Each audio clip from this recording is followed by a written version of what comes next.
how to choose a rootstock for grafting. So I have three main points for choosing a rootstock. Should be one, rooting. Choose a rootstock that already have an established root.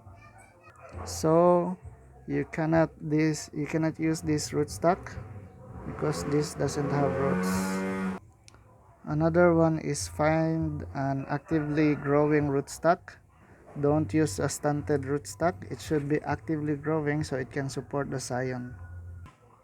Number three is find an easy to replace rootstock because this kind of things happen. As you can see, it's almost falling down. So time comes that you need to replace the rootstock. I'm using a blue boy cactus on all my propagations.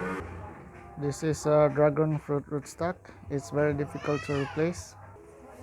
Dragon fruit rootstock is very difficult to replace because if we remove this, for example, you need to replace this rootstock, there's a stick in the center that will grow inside the scion. So if we cut that, we'll need to dig a hole inside the scion, and that's very difficult to change the rootstock.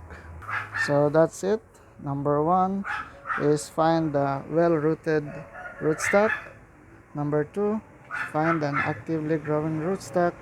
And number three, find an easy to replace rootstock.